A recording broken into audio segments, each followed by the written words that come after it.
가장 중요한 게 뭐냐? 우리가 하나님의 말씀이 잘 받아들여지면 됩니다. 말씀 잘 받으면요, 그 사람의 삶의 모든 것들이 잘 되어지는 것입니다. 그런데 살아가는 게 너무 힘들고 고생스럽다, 신앙생활 잘하고 있다, 그렇게 보기가 어렵겠죠. 주께서 우리에게 하나님이 가르쳐 주신 대로만 살면은 쉽고 가볍다고 해서 가르쳐 주신 딱 한 가지가 있습니다. 그 딱 한 가지가 뭐겠습니까? 복음에만 집중하는 겁니다. 그렇죠? 우리 마음이 자꾸 여기 뺏기고 저기 뺏기고 갈라지는 것은 하나님의 뜻이 아닙니다. 복음 한 가지 속에 모든 답이 있으니까 복음에만 집중해라. 하나님은 우리에게 그것만 요구하십니다.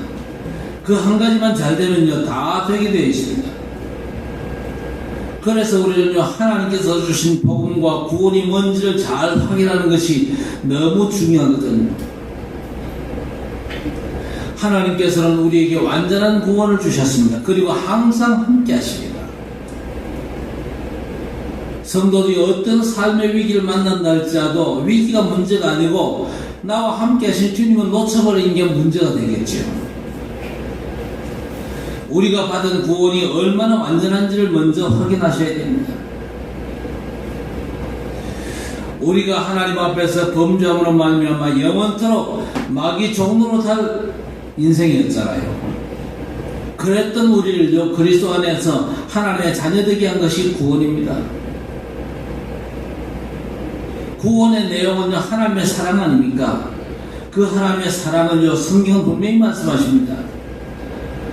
처음에 하나님께서 사람을요, 하나님과 함께하는 하나님의 형상대로 지으셨습니다. 그런데 인간이 범죄하고 하나님을 떠남으로 말미암아 그 형상과 축복을 상실해 버렸잖아요. 그랬는데 예수 믿고 구원받음으로 해서 하나님의 자녀의 영을 회복시켜 주시는 겁니다. 로마서 8장 15절에 너희는 다시 무서워하는 종의 영을 받지 아니하고 양자의 영을 받았으므로 우리가 아빠 아버지라고 부르짖느니라 그랬습니다. 아직도 교회 안에는 하나님을 두려워하면서 신앙생활을 합니다. 또 벌받을까봐 헌금하고 주의를 지키는 종교인들이 있거든요. 그 종교인은요, 아직까지 영이 바뀌지를 않았습니다. 우리가 정말로 예수를 믿으면요, 내 삶이 완벽하지 않고 문제가 약간 있어도 적어도 세 가지가 좋아야 됩니다. 하나님이 너무 좋고, 또 교회가 좋고, 또 예배 드리는 게 너무 좋아서야 그게 정상이거든요. 우리가 하나님의 자녀가 되었기 때문에 당연한 것이거든요. 그래서 하나님이 이제 더 이상 삼촌이나 아저씨가 아닙니다. 하나님을 아빠라고 부를 수 있는 것이죠. 하나님의 자녀가 되는 것입니다. 그리고 아이를 부모가 책임지는 것처럼 하늘 아버지께서 책임지심을, 나를 책임지심을 온전히 누리는 게 신앙생활이거든요. 우리가 하나님의 자녀이기 때문에 하나님께서 우리를 완전 책임지시는 겁니다. 우리가 완전하기 때문에 하나님께서 책임지십니까? 우리가 시원찮습니다. 여전히 연약하고 여전히 범죄하고 여전히 넘어지고 실수도 하고 합니다. 그러나 우리 신분이 그리스도 안에서 하나님의 자녀이기 때문에 하나님께서 우리의 삶을 책임지시는 겁니다. 그걸 온전히 누리는 게 신앙생활이죠. 사람이 성장하고 어른 되면요, 육신의 부모가 책임을 지지 못하죠. 그래서 장성하면요, 자식들이 이제 부모를 떠나가는 겁니다. 그리고 그 부모가 자녀들을 위해서 전적으로 해줄 수 있는 것들이 그렇게 많지 않습니다. 그러나 우리는요, 우리 인생의 모든 걸 완전 책임지시는 우리 하나님 아버지께 모든 걸 맡기고 아버지를 온전히 누려야 됩니다. 그게 중요하지요. 이걸 알고 체험한 사람이 바울인데 고백을 했습니다. 로마서 8장 39절에 어떤 피조물이라도 우리 주 예수 그리스도 예수 안에 있는 하나님의 사랑에서 끊을 수 없으리라 그랬습니다. 절대 망할 수 없는 자신의 신분을 고백한 겁니다. 어떤 문제라도 걱정하거나 염려할 필요가 없는 하나님의 자녀라는 것이죠. 그럼에도 불구하고 여전히 염려하고 걱정이 빠진다. 하나님이 싫어하는 불신앙이 빠져버린 것이죠.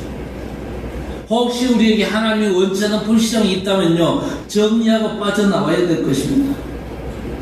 하나님은 완전한 계획을 갖고 당신의 백성들을 인도하십니다. 그렇지요.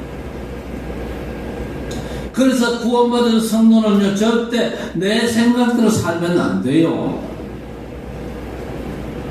아직도 교회 안에는요, 하나님의 말씀 따라가는 걸 외면하고 지 생각을 고집하면서 지 생각대로 사는 사람들이 있는데 절대로 잘못하고 있는 겁니다. 왜 그렇습니까? 내 생각을 고집하면요, 거기에 누가 역사합니까? 사단이 역사하거든요. 반드시 그 인생은요, 실패하게 되어 있습니다. 구원받은 성도의 삶에는 틀림없는 하나님의 계획이 있거든요. 내 생각이나 내 어떤 계획보다도 훨씬 나은 계획을 하나님이 가지고 계십니다. 그렇기 때문에 우리 하나님께서 반드시 책임지고 우리를 인도하시거든요. 그래서 우리는요, 내 소원 성취를 위해서 기도할 필요가 없습니다. 단지 우리는요, 주님 가르쳐 주신 대로 하나님의 뜻이 내 삶을 통해서 이루어지도록 기도하셔야 됩니다. 하나님은 지금 우리 마음속에 틀림없이 역사하시는데 하나님의 생각이 우리 생각대로 하시기 위해서 빌립보 2장 13절에 뭐라고 했습니까? 너희 안에서 행하시는 이는 하나님이시니 자기의 기쁘신 뜻을 위하여 너희에게 소원을 두고 행하게 하시나니 그랬습니다. 하나님은요, 하나님의 뜻이 내게 내 소원대로 행하십니다. 하나님의 뜻이 여러분의 소원이 되셔야 하나님의 역사가 여러분의 삶의 시작이 됨을 여러분이 아셔야 됩니다. 그래서 구원받은 자에게 하나님의 말씀은 생명이고 빛이거든요. 시편 119편 105절에 주의 말씀은 내 발의 등이요 내 길의 빛이니이다 했습니다. 흑암 세상에서 말씀만이 우리를 온전하게 인도하십니다. 그래서 우리가 복음으로 선택하고 판단하면요, 정확하게 하나님 역사심을 누릴 수 있는 것입니다. 세상을 이기신 그리스도의 능력이 언제나 나와 함께 하십니다. 그래서 우리는요, 넉넉히 말씀 따라가면요, 세상을 이기고 내게 부족함이 없으리로다. 그 말씀이 체험이 될 것입니다. 그리고 우리 하나님은 어떤 분입니까? 하나님의 절대 사명을 너끈히 감당케 하시는 분입니다. 그렇지요? 하나님께서 우리를 통해서 하고자 하시는 건요, 사람 살리는 세계 복음의 일입니다. 이 사명은 절대 어려운 게 아닙니다. 우리가 할 건요, 먼저 하나님의 축복을 내가 받는 거예요. 일이 먼저가 아니거든요. 포기의 근원으로 부른 신분에 하나님께서 은혜 주심을 먼저 회복해야 될 것입니다. 아브라함을 불러가지고 네가 복이라 말씀하셨습니다. 세상은 지금요, 멸망을 향해서 달려가는 중입니다. 거기 당한 재앙 문제를 해결할 사람이 세상에는 전혀 없어요. 그래서 우리 하나님은 성도를 통해서 생명의 복음이 현장에 증거되기를 원하시거든요. 그 사명 앞에 나는 너무 부족하고 모자라고 그렇다고 착각할 수 있겠지만요, 하나님은 틀림없이 부족하지만 우리를 통해서 역사하십니다. 그렇죠? 부족하지만 주의 백성들을 통해서 전도의 미래는 것으로 역사하시겠다고 말씀 주셨음을 믿으시기 바랍니다. 고린도전서 1장 21절에 하나님의 지혜에 있어서는 세상의 자기 지혜로 하나님을 알지 못하므로 하나님께서 전도의 미래는 것으로 믿는 자들을 구원하시기를 기뻐하셨다 그랬습니다. 그래서 전도를 두고 걱정할 필요가 없습니다. 우리가 전도하는 게 아니지요. 말씀마다 믿음으로 움직이면요, 하나님께서 역사하십니다. 그래서 마가복음 16장 20절 보세요. 제자들이 나가 두루전밭에 주께서 함께 역사하사 그 따른 표적으로 말씀을 확실히 증언하시니라 그랬습니다.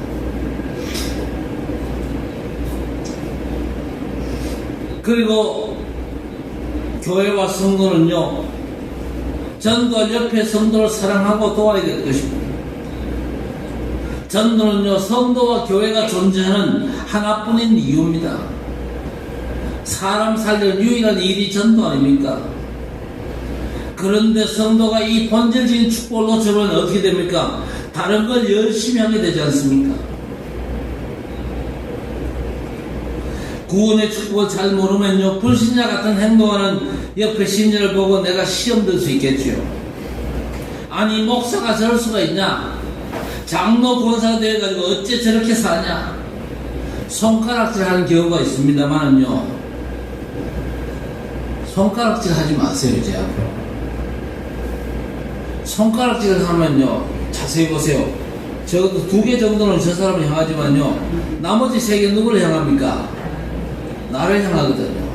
그러니까 자세히 살피면 저 사람을 향해서 비난할 것보다가 내 꼬라지 살필 게 더 많다, 그 말이거든요. 그렇죠? 그리고 사람 누구나 실수할 수 있습니다. 정말로 시급한 게 뭡니까? 우리가 잘못을 고치는 거 뭐 해야 되겠지요. 저 사람을 지적하기 전에 내 꼬라지를 살피고 내가 좀 고칠 거 고치고 그래야 되겠지요. 그러나 그보다 더 시급한 게 뭡니까? 복음에 진짜 각인 뿌리 내리는 겁니다. 복음이 완전 내 것이 되는 겁니다. 내가 정말로 복음을 누리는 것입니다. 그렇죠? 교회와 성도는 무조건 그 방향으로 가야 하는 게 우리의 일입니다. 우리가 왜 옆에 성도를 비난할 이유가 없냐? 예수 믿는 하나님의 자녀가 맞다. 그러면 저 사람을 향한 하나님의 계획이 틀림없이 있습니다. 그러면요, 그 사람을 위해서 우리는요, 비난할 것이 아니고 오히려 그 사람을 위해서 기도해 주셔야 됩니다. 여러분, 우리가 구원받았다는 건요, 구원받은 첫날부터 하나님께서 역사하신다는 겁니다.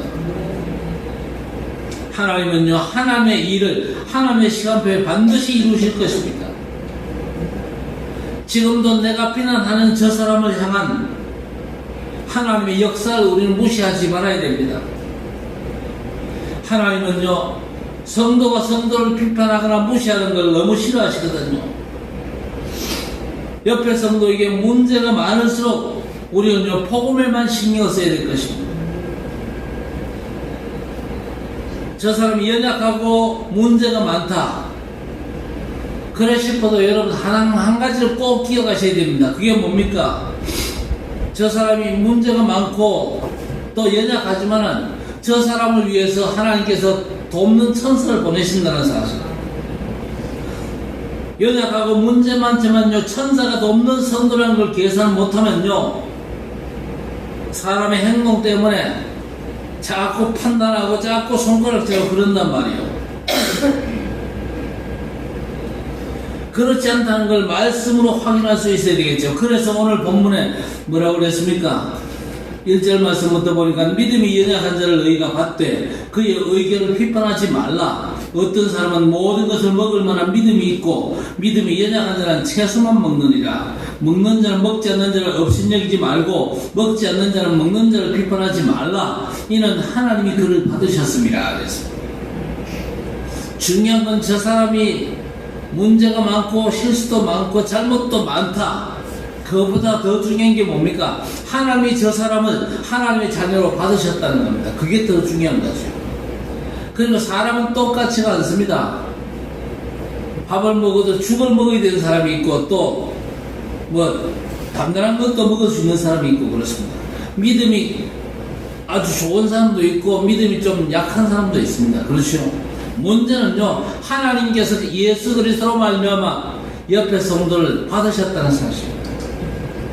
그래서 연약하고 부족하고 시원찮은 게 보이면요, 기도해 줘야 되지, 손가락질하고 판단하고 비난하고 그거는 하나님 뜻에 맞지 않다는 거죠. 결국 성도끼리 이런저런 분쟁이 붙어가지고 복음을 전하지 못하게 하는 이 사단의 역사, 이걸 우리가 조심해야 된다, 그 말입니다. 그리고 교회 안에는요, 진리 문제가 아닌 아디아포라 문제도 있거든요. 아디아포라가 뭐냐? 헬라어로 대수롭지 않다, 이 얘기입니다. 내가 시위하는 저 사람의 문제가 진리 문제도 아니고 구원에 관한 진리 문제가 아니에요.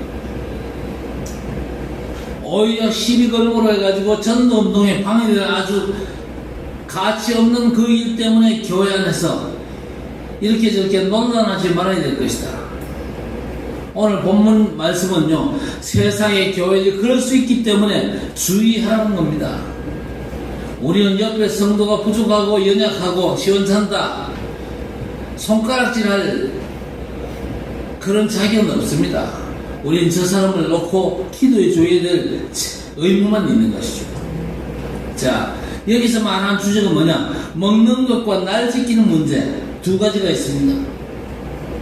먼저 먹는 건요, 레위기 11장 44절 45절로 먹을 수 있는 것과 먹지 못하는 걸 구분하고, 이스라엘 백성은 이제 가나안 땅 들어가도 하나님 모르니 이방인처럼 살지 말고 그리스도 오실 걸 잊지 않고 살도록 구체적으로 구별된 어떤 조건을 제시하는 겁니다.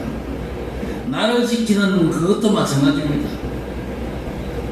하나님을 기억하고 절대 잊지 않도록 유월절을 지키는 율법을 주셨어요. 그러나 이제 우리는요, 예수 그리스도로 말미암아 완전한 구원을 받았습니다. 그래서 이제 우리 하나님의 자녀에게는 더 이상 같은 율법 조건에 매일 필요가 전혀 없게 된 것이죠. 우리는 이제요, 율법에서 자유할 필요가 있습니다. 그러나 기본은 지켜야 되겠죠. 성도의 기본을 지키고 자유하시면서 복음 누림에만 집중하시면 됩니다. 왜 그래야 됩니까? 하나님께서 이제 그리스도 안에서 율법과 정통을 완성하셨기 때문에 그렇습니다. 그런데 로마 교회는요, 예수님 승천 후에 얼마 지나지 않았습니다. 그래서 율법에 묶인 사람들이 여전히 많았어요. 그런데 이제 그런 거에 맞다 틀리다 연연할 필요가 없다는 말씀을 주셨거든요. 왜 그렇습니까? 복음은 율법과 전통을 이제 완성한 겁니다. 그래서 마태복음 5장 17절 18절에 내가 율법이나 선지자를 폐하러 온 줄로 생각하지 말라. 폐하러 온 것이 아니요 완전하게 하려 함이라 그랬습니다. 그래서 십자가 지신 우리 주님께서 운명 직전에 다 이루었다 선언하셨지 않습니까? 무슨 의미입니까? 더 이상 율법에 매여 있을 필요가 없다는 겁니다. 왜 그래야 됩니까? 이제 모든 민족에 이제 복음 전갈 시간표가 왔잖아요.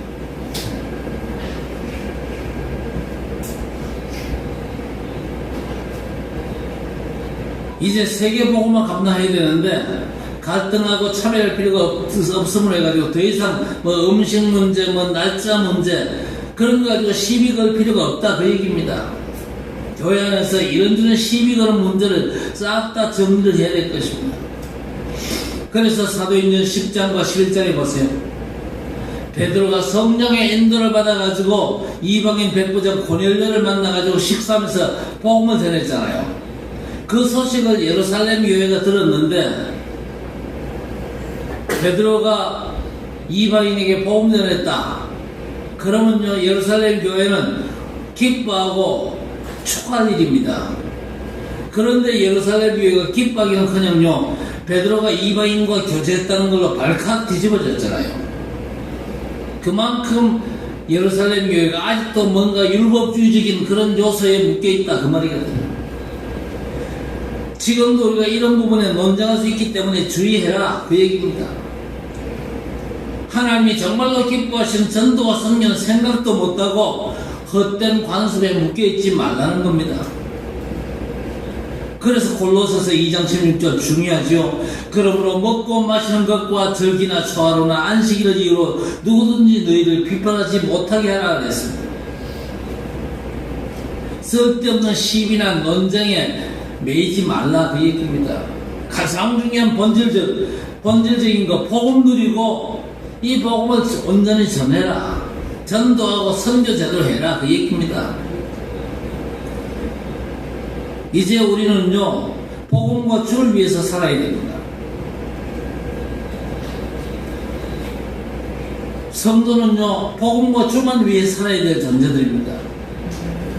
그런데 교회 안에서 이런저런 일 때문에 서로를 무시하고 다투는 이유가 뭡니까? 오늘 말씀에 주를 위하여 이게 제대로 이해가 되지 않았기 때문입니다. 여러분, 바울 사도가 어떤 사람입니까? 로마 시민권자잖아요.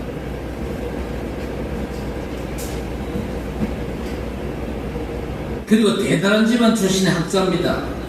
그리고 차세대 바리새 지도자로 아주 촉망받는 유명한 인물이었습니다. 그렇게 유명한 인물이었음에도 불구하고 심각한 영적인 문제가 있었죠. 그 문제 때문에 누구에게도 내놓을 수 없는 내적 갈등이 있었는데 부활하신 그리스도를 만나 구원받고 완전 해결되었습니다. 구원받고 나니까요, 자랑하는 만한 모든 것들이 결국에 복음에 유익하지 않다는 걸 확인하고 뭐라고 고백합니까? 빌립보 3장 7절 8절에 내가 그를 위하여 모든 것을 잃어버리고 배설물로 여겼다. 이때까지 바울사도 자신의 삶을 지탱해왔던 모든 가치 있는 것들을 싹 다 배설물로 여겼다. 배설물이 뭡니까? 배설물.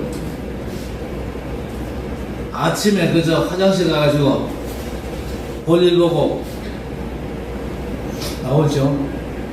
그게 배설물 아니에요. 배설물에 대해서 아쉬운 마음 가지고 있습니까? 없습니까? 정신 이상자는 배설물에 대해서 아쉬움도 가지고 있어요. 그러나 볼일 보고는 어떻게 합니까? 사정없이 땡기고 나오잖아요. 시원하다 그러면서. 근데 바울사도는요, 이때까지 자기 자신을 지탱해왔던 모든 것들을 싹 다 배설물로 여겼어요. 쓰레기 통에 완전 던져버렸다. 그 얘기 아닙니까? 왜 그렇게 했습니까? 그리스도를 얻고 그랬습니다. 그리스도 한 분의 가치가 자기 자신을 지탱해왔던 그 모든 것보다 더 고귀하다는 사실을 알고 있었기 때문에. 그래서 우리는요, 하나님의 절대 사명, 전도와 선교 때문에 존재합니다. 그렇죠? 바리새 교회는요, 마디론 소금처럼 전혀 필요가 없는 교회였습니다. 오히려 사람들을 틀린 길로 인도하는 종교단체일 뿐이었죠. 그러나 안디옥 교회는 완전 달랐습니다. 우리가 지향해야 될 교회가 어떤 교회입니까? 세상 끝날까지 복음운동이 끊어지지 않는 교회입니다. 앞으로 세상에 재앙과 기근과 지진 여러가지 일들이 일어날 거지만요, 그래도 하나님의 일은 복음 전하는 교회를 통해서 진행되어지거든요.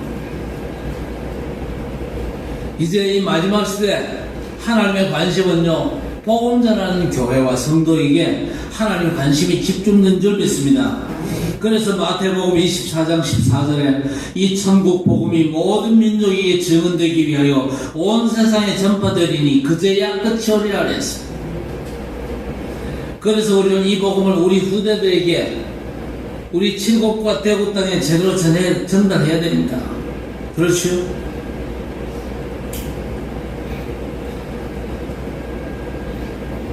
너무 중요하기 때문에 이 복음이 우리 후대들 가슴 속에 완전 각인될 수 있도록 전달해야 됩니다. 하나님께서 우리 인간을 창조하실 때 주를 위하여라 그렇게 말씀하셨습니다. 그리고 하나님께서 우리를 구원하신 것도 주를 위하여 하십니다. 그렇지요? 고린도전서 8장 1절에 보니까 우상 제물은 안 먹는 게 좋은 것입니다만은요, 거기에 굳이 매일 필요 없어요. 그렇죠? 너무 배가 고파가지고 뭐든지 안 먹으면 사람이 곧 죽을 것 같아. 그런데 어디 보니까 맛있는 음식이 있는 거야. 저게 말이야, 틀림없이 제사 지낸 음식 같은데 배는 고픈데 어쩌고. 여러분 어떻게 할 것 같아요? 에? 누가 굳이 저 제사 음식이야 그러면 굳이 그거 먹을 필요는 없습니다. 근데 너무 배가 고파 안 먹으면 죽을 것 같아요. 그럼 먹어도 상관이 없어요. 왜냐, 음식이기 때문에. 물어볼 필요도 없어요. 그 맛있는 음식인데 너무 배고프면 잘 됐다. 그럼 그냥 먹으면 돼요. 감사합니다. 그러고 먹으면 돼요. 근데 열심히 말해요. 저거 무슨 음식이고 이거 물어볼 필요 없어요. 안 물어보고 그냥 아이고 맛있는 음식 있네 잘 됐다 그러고 먹으면요 아무 문제 없어요. 그렇죠? 먹는 게 죄가 아닙니다. 그런 거 가지고 시비 걸고 판단하고 그럴 필요가 없다 그 말입니다. 그래서 고린도전서 10장 23절에 뭐라고 그랬습니다. 덕을 위해서 하고 남의 유익을 구하라 그랬습니다. 자, 이 부분에서 우리가 현실적으로 직면할 수 있는 게 뭡니까? 술, 담배 문제. 일부러 술, 담배 뭘 열심히 할 필요는 없습니다. 그렇죠? 그렇다고 해서 옆에 사람이 술, 담배 한다고 그거 꼭 지적을 하고 술 끊으라. 왜 담배 피냐? 시비 걸 필요는 없다 그 말입니다. 우리 교회도 앉아있다가 나가지고 저 기티 가가지고 한 대 꽂고 오는 사람이 있거든요. 저도 모른 체 합니다. 그냥 술, 담배가 구원과 관련된 문제는 아니거든요. 서양의 목사님들 중에는요 목욕실에서 이거 하는 사람 많아요.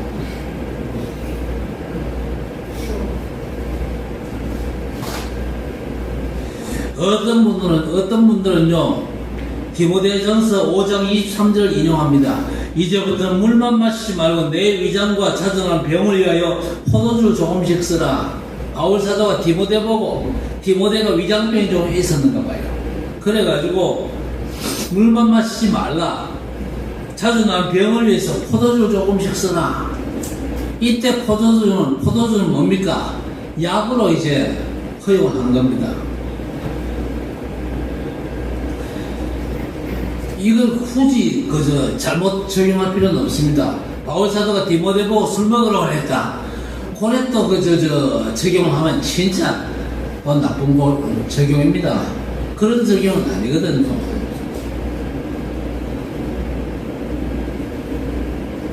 그러면 성경 어디에 보면요 술은 보지도 말라고 그랬어요.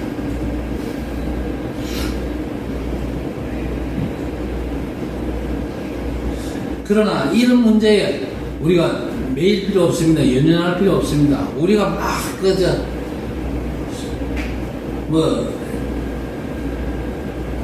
의사가 저보고요 제 체질에 맥주가 좋다고 그런 얘기 해요. 맥주가 좋대. 그래서 제가 집에서 맥주를 먹습니까? 안 먹습니다.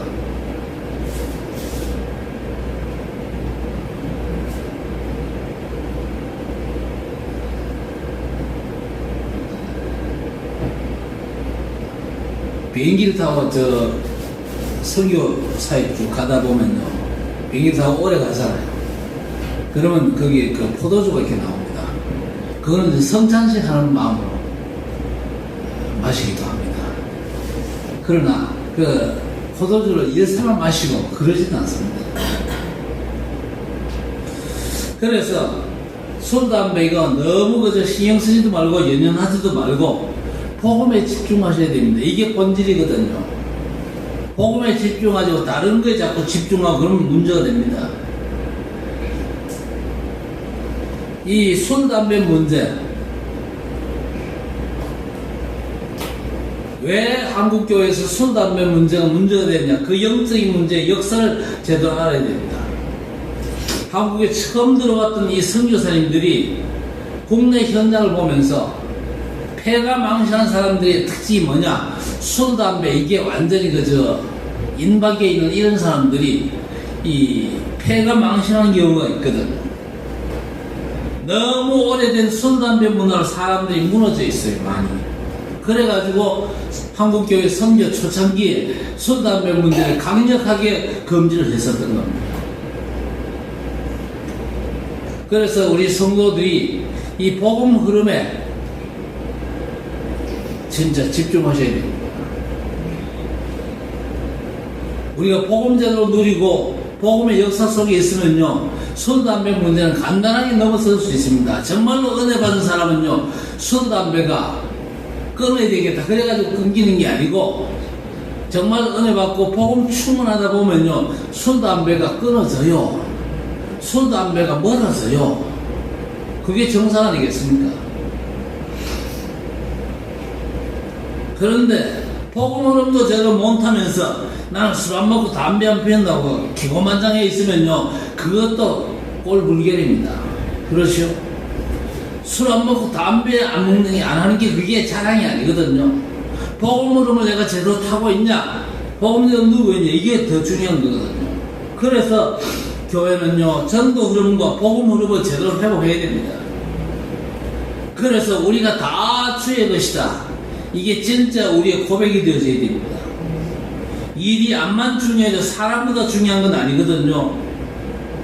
복음 전하고 또 세상 살아야 될 성도가 너무 중요한 것입니다. 그래서 성도에게 이런저런 문제가 있다 할지라도 그 문제를 가지고 시비 걸거나 지적하거나 손가락질하거나 그럴 필요가 없다. 세상에 많은 일 중에 가장 쉬운 일이 신앙생활입니다. 왜? 하나만 관심 가지면 되기 때문입니다. 모든 문제를 주께서 완전 해결하셨습니다. 그래서 내가 할 건 아무것도 없다는 걸 확인하시면 됩니다. 그리고 복음 흐름 속에서 하나님이 하시는 일에 우리는 같이 가면 되는 겁니다. 하나님이 하시는 역사 속으로 우리가 뛰어들면 되는 것이죠. 그래서 고린도전서 3장 9절에 뭐라고 했습니까? 우리는 하나님의 동력자들이요 그랬습니다. 고린도서 6장 1절에 우리가 하나님과 함께 일한 자서 너희를 권하노니 하나님의 은혜를 헛되이 받지 말라 그랬습니다. 우리가 집중해야 될 것은요, 오직 그리스도 복음밖에 없는 줄 믿습니다. 우리 모든 성도 오직 주님께 집중하시기를 바랍니다. 주님께 집중하다가 주님으로 충만하시고 그 주님의 역사로 말미암아 우리의 삶에 전도와 선교가 되어질 수밖에 없는 축복 속으로 들어가는 우리 모든 성도들 되시기를 주의 이름으로 간절히 축원합니다. 하나님 아버지 감사합니다. 완전한 복음을 우리에게 주셨고 주 예수 그리스도께서 우리를 위해서 이 땅에 오사 고난당하시고 죽어주심으로 말미암아 우리가 해결할 수 없는 인생의 문제를 완전히 해결하시고 성령으로 영원히 우리 안에 내주에 계시면서 우리를 말씀으로 인도하심을 감사합니다. 전능하신 아버지 하나님, 우리 주님께 집중할 수 있도록 은혜를 베어주시옵소서. 우리가 사나 죽으나 주의 것이라 그랬습니다. 뭘 하든지 주의 영광을 위해서 복음을 위해서 살아가는 하나님의 백성들 될 수 있도록 하나님 역사해 주시고 또 복음을 위해서 사는 주의 백성들의 삶을 위해서 기도하고 돕는 하나님의 백성들이 되게 해 주옵소서. 아무리 연약하다 할지라도 부족하다 할지라도 문제가 있다 할지라도 지적하는 것이 아니라 그야말로 위해서 기도해 주며 우리가 함께 격려하면서 하나님의 일을 함께 감당해 나갈 수 있도록 주께서 성령으로 역사하시고 우리의 삶을 인도해 주옵소서. 예수님의 이름으로 간절히 기도드리옵나이다. 아멘.